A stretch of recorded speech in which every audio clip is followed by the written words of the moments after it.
apakah pagi ini kalian dalam keadaan sehat walafiat? Nah, tentunya di saat kita menerima pembelajaran, kita harus dalam keadaan yang sehat agar pembelajaran dapat diterima dan lebih mudah dipahami. Sebelum memulai pembelajaran kali ini, alangkah baiknya kalian menyiapkan alat tulis seperti buku, pensil, pena bel, sampai kalian bisa mencatat hal-hal penting berkaitan dengan pembelajaran ini. Dan juga kalian harus menyingkirkan hal-hal yang mengganggu konsentrasi kalian nanti. Nah, juga jangan lupa kita berdoa terlebih dahulu agar pembelajaran menjadi diterima dan mudah dipahami. Berdoa, mulai.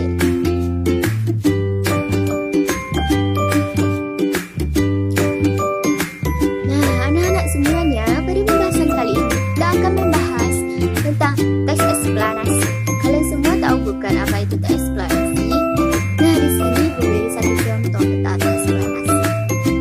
Di suatu daerah, pada pukul dini hari tengah malam, terjadinya hujan yang sangat lebat serta angin yang sangat kencang, hingga daerah tersebut digenangi banjir kedalaman sekitar kurang lebih 1 meter.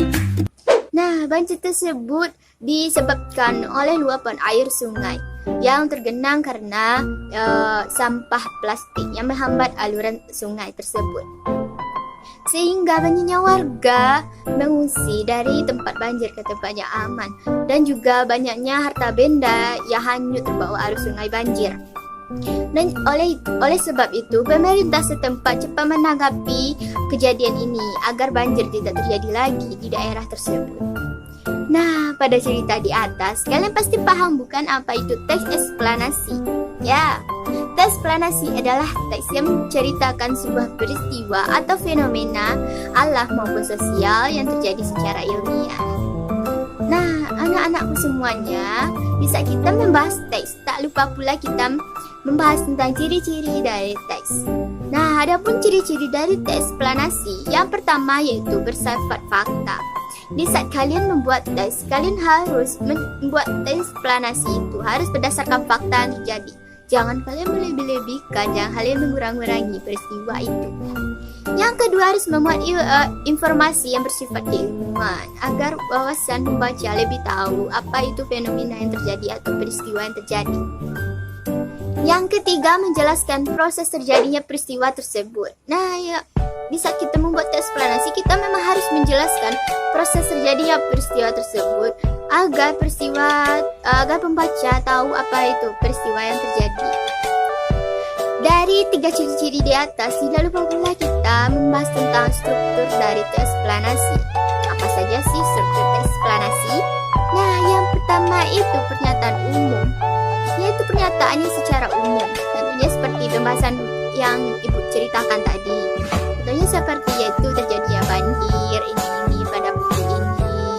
Nah, terjadi di mana? Itulah pernyataan umum. Yang kedua, sebab akibat. Sebab akibat ini seperti yaitu menjelaskan peristiwa itu terjadi. Bisa juga disebut dengan deretan penjelas. Nah, itulah yang disebutkan yang disebut sebab akibat atau deretan penjelas. Nah, yang ketiga, interpretasi. Interpretasi ini seperti simpulan atau pandangan penulis terhadap peristiwa yang terjadi. Ada pula kaidah kebahasaan dari teks eksplanasi ini, yaitu setiap kita membahas teks tidak lepas dari kaidah kebahasaan. Nah, tentunya dari kaidah kebahasaan teks eksplanasi ini terbagi atas 6.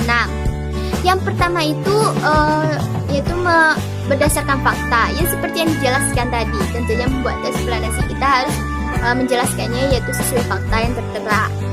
Nah, yang kedua itu yaitu menggunakan konjungsi kausalitas atau sebab akibat.